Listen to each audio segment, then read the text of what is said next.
Saya pernah berpikir bahwa keluarga adalah segalanya, tempat paling aman di dunia ini, sampai hari itu tiba dan menghancurkan segala ilusi saya. Malam itu, saat hujan deras mengguyur kampung kecil kami di pinggiran Yogyakarta, ayah saya menemukan pesan-pesan rahasia di ponsel saya dengan Rea, sahabat sejak SMA yang ternyata lebih dari itu bagi saya.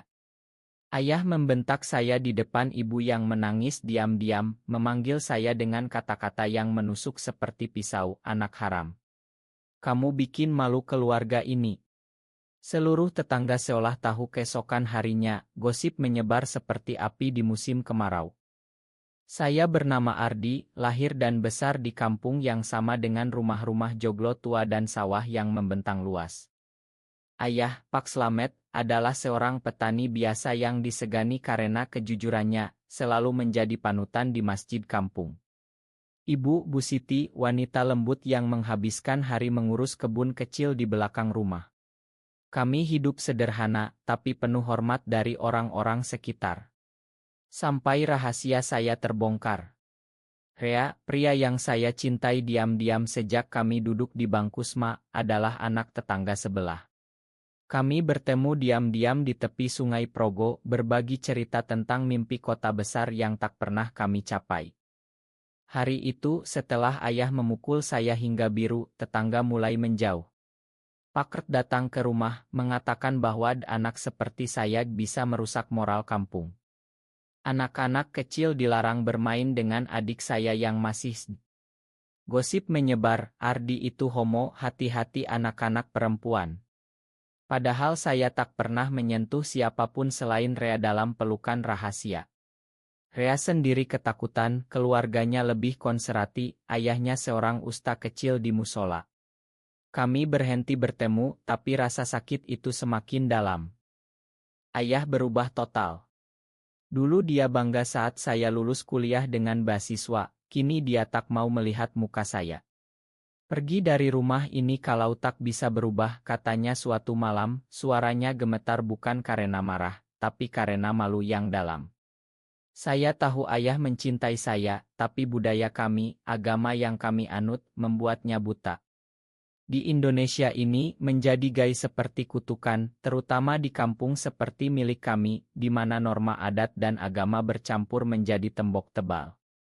Saya mulai dibully habis-habisan. Saat ke warung, ibu-ibu berbisik dan menjauh. Anak muda di kampung melempar batu kecil saat saya lewat. Banci. Penyakit, teriak mereka. Saya menahan air mata, pulang ke rumah yang kini terasa seperti penjara. Ibu diam saja, tapi malam-malam saya dengar dia menangis di kamar. Adik saya, Dika, yang baru berusia 12 tahun, mulai bertanya, "Kak, kenapa orang-orang bilang kakak aneh?" Hati saya hancur mendengar itu. Rea menghilang.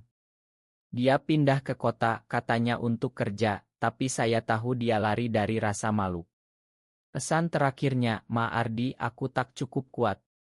Saya sendirian menghadapi badai ini." Ayah semakin keras, memaksa saya ikut pengajian khusus, berharap penyakit ini hilang. Tapi semakin dipaksa, semakin saya sadar bahwa ini bukan penyakit, ini saya yang sebenarnya. Suatu hari, bullying mencapai puncak. Sekelompok pemuda mabuk mengepung rumah kami malam-malam, melempar batu dan teriak kata-kata kasar. Keluarlah si homo itu. Kampung ini tak butuh orang kayak gitu. Ayah keluar, membela rumah, tapi saya dengar dia gemetar. Saat itu, saya pikir semuanya akan berakhir tragis. Tapi malam itu juga menjadi titik balik. Malam itu, saat batu-batu beterbangan ke atap rumah, ayah akhirnya melihat wajah-wajah tetangga yang dulu dia anggap saudara. Mereka yang biasa saling membantu saat musim tanam, kini berubah menjadi monster karena gosip. Ayah berdiri di depan pintu, tubuhnya yang sudah tua tapi tegar menghadang mereka. "Ini rumah saya. Anak saya salah apa sampai kalian begini?" teriaknya. Suara ayah bergetar, tapi kali ini bukan malu, melainkan amarah yang membara. Pemuda-pemuda itu tertawa sinis. "Anak bapak itu gay, Pak. Merusak kampung. Salah satu dari mereka, yang ternyata anak Pakert, maju ke depan.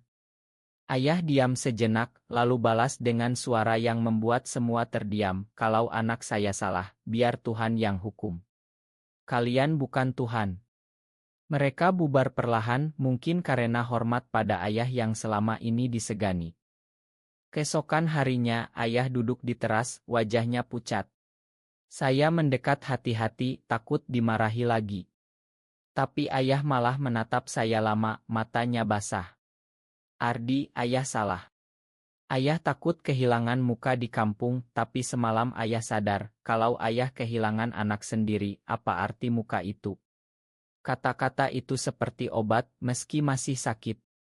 Tapi bullying tak berhenti begitu saja. Di pasar, ibu dihindari, dagangannya tak laku. Adik saya dipukul di sekolah karena kakaknya homo. Ayah mulai berubah pelan.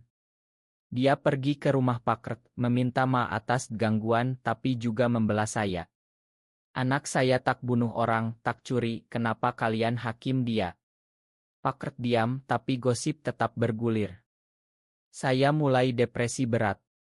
Malam-malam saya menangis sendirian, memikirkan bunuh diri. Tapi ingatan pada Rea, dan sekarang pada ayah yang mulai melunak, membuat saya bertahan. Suatu hari, saya dapat kabar Rea sakit di Jakarta, sendirian di kosan murah. Saya ingin pergi, tapi tak punya uang, dan ayah pasti larang. Ayah tahu dari surat yang saya tulis tapi tak kirim. Malam itu, dia masuk kamar saya, duduk di pinggir tempat tidur. "Rea itu teman spesialmu ya?" tanyanya pelan. Saya mengangguk, air mata jatuh. Ayah diam lama, lalu peluk saya erat, "Pertama kali sejak kecil. Ayah tak paham ini semua, nak. Tapi ayah tahu, cinta tak salah. Ayah yang salah karena ikut-ikutan orang." Perubahan ayah tak langsung diterima kampung. Masih ada yang mencibir, tapi ayah mulai membuktikan. Dia ajak saya ke masjid, duduk di sadepan seperti biasa, menantang tatapan orang. Saat ada yang bisik, ayah balas lantang, "Anak saya sholat 5 waktu, kalian." Kampung mulai ragu. Tapi konflik besar datang saat Rea pulang kampung, sakit parah karena stres dan tak makan. Dia datang ke rumah kami, kurus kering, mata cekung. Tetangga langsung heboh lagi. Si homo kedua datang. Ayah keluar, sambut Rea seperti tamu terhormat. "Masuk nak, istirahat di sini." Itu membuat kampung gempar. Malam itu, sekelompok orang datang lagi, kali ini lebih banyak, dipimpin usta kampung. Mereka tuntut Rea dan saya diusir. Ayah berdiri tegar, tapi saya lihat tangannya gemetar. "Kalian bilang ini demi agama. Tapi agama ajarkan kasih sayang, bukan kebencian," teriak ayah. Pertengkaran hebat terjadi, hampir jadi pukul-pukulan. Pertengkaran malam itu hampir berakhir tragis. Salah satu pemuda mendorong ayah hingga jatuh, kepala ayah terbentur batu. Darah mengalir, saya berteriak histeris, memeluk ayah. Rea membantu angkat ayah ke dalam. Tetangga bubar karena takut polisi datang. Malam itu, ayah koma di rumah sakit kecil di kota kecamatan. Saya dan ibu bergantian jaga, Rea ikut diam-diam, dokter bilang benturan keras, tapi ayah kuat, mungkin selamat. Saat ayah sadar, yang pertama dia tanya, "Ardi mana? Rea mana?" Saya menangis di pelukannya. "Ayah tak mau kehilangan kalian gara-gara omongan orang," bisiknya lemah. Kabar ayah terluka menyebar, dan kali ini membalik opini kampung. Beberapa tetangga datang minta maaf, malu karena berlebihan. Pakert sendiri datang membawa buah, mengaku terpengaruh gosip. Tapi masih ada yang keras kepala, bilang ayah membela dosa. Ayah pulang setelah seminggu, tubuh lemah tapi semangat membara. Dia mulai bicara terbuka di pengajian kampung. "Saya dulu ikut-ikutan jude anak sendiri karena takut malu. Tapi saat nyawa hampir hilang, saya sadar, keluarga itu darah daging, bukan omongan orang." Banyak yang diam, tapi beberapa mengangguk. Rea tinggal di rumah kami merawat ayah. Hubungan kami mulai terbuka, meski masih diam-diam. Ayah melihat kami berpelukan di kebun belakang, tak marah, malah tersenyum tipis. Kalau itu bikin kalian bahagia, ayah dukung. Tapi hati-hati, dunia ini masih keras. Tapi pengkhianatan datang dari yang tak disangka. Adik Rea, yang iri karena Rea lebih disayang, sebarkan foto lama kami berpelukan yang dia curi dari ponsel Rea. Foto itu viral di grup Wakampung bahkan sampai ke kota. Bullying kembali hebat, kali ini lebih luas. Ada ancaman bakar rumah. Ayah marah besar pada keluarga Rea, tapi juga pada dirinya sendiri. Saya harus buktikan bahwa keluarga sejati tak meninggalkan anaknya.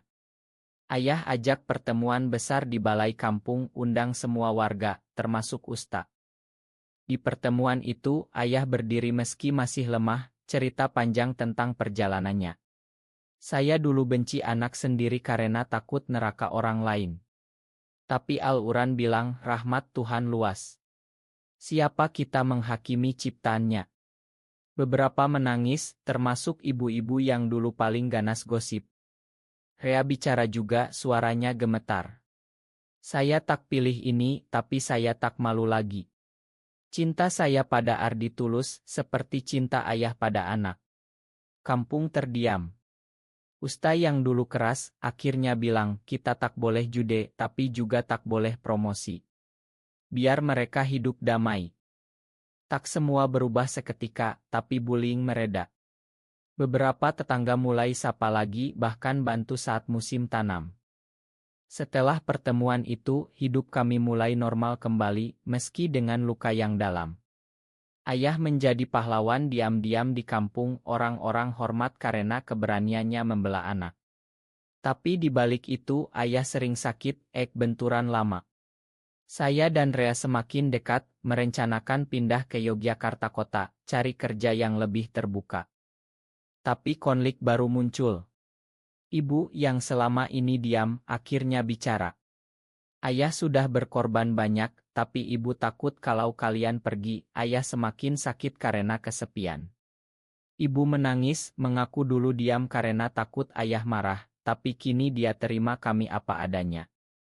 Ayah sakit semakin parah, masuk rumah sakit lagi. Dokter bilang jantung lemah karena stres berkepanjangan. Di ranjang rumah sakit, ayah pegang tangan saya dan Rea. Jangan pergi dulu. Ayah mau lihat kalian bahagia di sini. Kami nangis, janji tinggal. Kampung mulai berubah pelan. Anak muda yang dulu bully datang minta maaf satu persatu, terinspirasi ayah. Pakert ajak kami ikut kegiatan kampung lagi.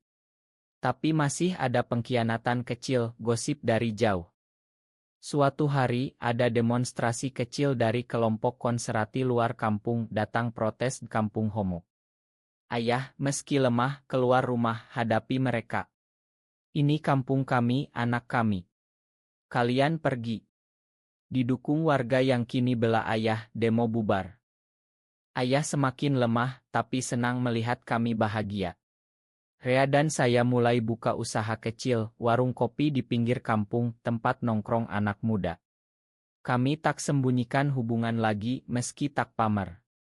Malam-malam, ayah cerita masa kecil saya, menyesal pernah keras. Ayah dulu pikir keluarga itu harus sempurna di mata orang. Tapi sekarang ayah tahu, keluarga itu yang saling lindung saat dunia kejam. Rea juga dekat dengan ayah, panggil Pak dengan hormat. Ayah anggap Rea seperti anak sendiri.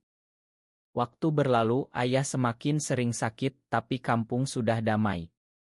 Usaha warung kami ramai, anak muda datang bukan untuk jude, tapi ngobrol biasa.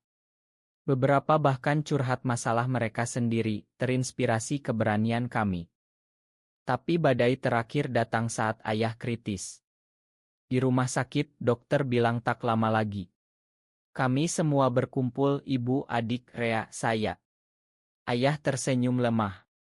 Ayah bangga sama kalian. Ardi, Rea, jaga satu sama lain.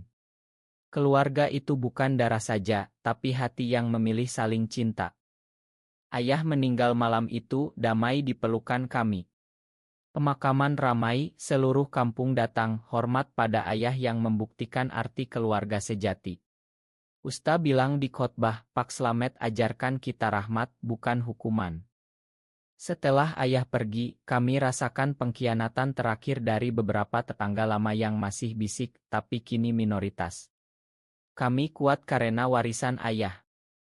Saya dan Rea lanjut hidup, buka usaha lebih besar, bantu anak-anak kampung yang tertekan karena berbeda. Ibu dan adik dukung penuh. Bertahun-tahun kemudian kampung kami berubah. Warung kopi kami jadi tempat aman bagi yang merasa berbeda, meski tak banyak. Kami tak pernah menikah resmi, tapi hidup bersama seperti suami istri, diberkati ibu. Saya sering ke makam ayah, cerita tentang hidup kami. Ayah, terima kasih sudah buktikan bahwa keluarga sejati adalah yang memilih cinta di tengah kebencian. Angin sepoi membawa kedamaian.